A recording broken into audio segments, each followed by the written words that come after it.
Well, I can't tell you how much I've been looking forward to this because you and I got a finally got a chance to do a book together, and you were amazing. I hope you're happy with your book, Renee. I'm very happy with the book. I think I tortured you a lot during the process of getting it done. Well, you torture me under normal conditions, so no worries. Rene Caruso, everybody. She's a nutrition expert. She's helped people all over the world feel better. Her Facebook group is Eat, Evolve, Inspire, everybody. And her website is renecaruso.life. I wanted to talk, Renee, about the book process, how it was for you. You have a very unique perspective being married to a book coach. And after a couple years of listening to me rave about other people's success stories, and by the way, I think everybody has a book in them, and you know that about me. So when I said to you many years ago, you should write a book, how did that land with you? I said I was too busy. It didn't land at all, man. It went, No. this is the book, everybody. It's called Thrive in Five. The full title, Thrive in Five Steps to Your Healthiest Life. And you can order it at Renee's website, again, renecaruso.life. The process itself was painful for you. Why do you mentioned the word torture, which as soon as you say torture, if we were playing word association, I would say painful. It wasn't painful for me. I mean, once we figured out the flow and you started to understand that every time we did a rewrite, the content would get better. But why was the process harder for you than you thought it would be? Can you talk a little bit about that? Yeah, because as you pointed out it multiple times throughout the book, you don't, the way I speak and the way I talk with clients, and even the way I'm preparing for a keynote, the language I use and the way I talk is different than it needs to come across in the book. Yeah, So while I still want my personality in the book, I have to modify how I say what it is I'm trying to say. yeah. They sometimes can just be too flowery, right? And I don't say like right in the book. So there are things like Right. that I'm used to speaking and interacting in a very specific way.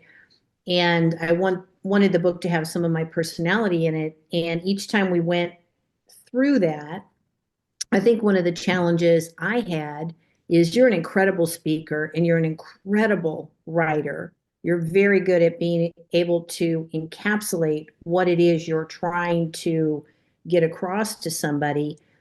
And through this process, I felt that in a writing context, I wasn't that good. So I think to some degree, for me, not that you're intimidating, it felt like I felt a little intimidated I by that. remember, I appreciate the compliment. I remember taking trumpet lessons from a guy who was retired. I was in high school at the time, like a junior in high school. And Irv Sarin, he went by Irv, his name was Irving. Irv Sarin, Sarin, I think that's the spelling, was the retired principal trumpet for the Philadelphia Philharmonic.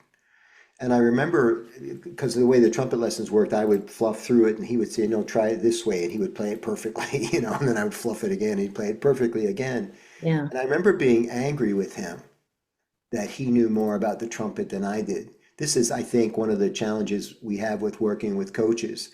Everybody, me too. God knows I've hired my share of coaches and trumpet teachers.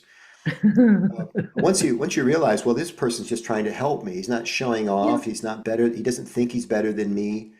But the ego, man, is a powerful little voice that just keeps whispering in your ear, right? Yeah, I agree. Yeah, I thought And you did. so that came up, and I think that made it a little more challenging for me. Yeah. But we got through it, and that whole process, I think, was also a very good exercise for us, and me learning to appreciate even more about what you do when you shepherd your clients to their final product, which I know they're Yeah. very, very proud of. That's an interesting And observation. I was grateful when it was done. It was like, oh, thank God, you know. And then you keep reminding me about, well, this is what's next, and this is what's next, and this is what we got to do. And it's like, yeah, but I'm done. Can't I just be done?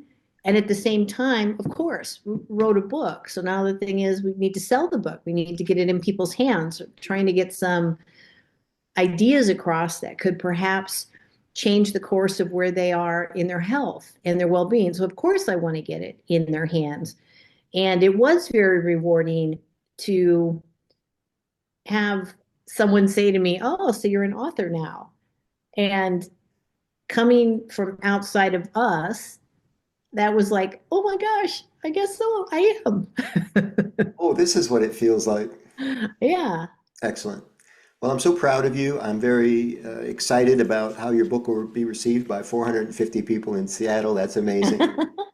ReneCaruso.life, everybody, is the website. It's also a page there where you can shop for the book and other things. You can talk to Renee about doing some coaching for you. She's coached people all over the world. You don't have to live in southeastern Michigan to take advantage of her services. You just jump on Zoom and she'll get you sorted. Renee, congratulations again. You are an author. Oh, thank you, baby. I appreciate you getting me there. I was going to put on cologne today, but I don't think our Wi-Fi connection is good enough to actually. No, okay. I'll see you in a minute when I walk 50 feet towards you in the kitchen. Okie dokie.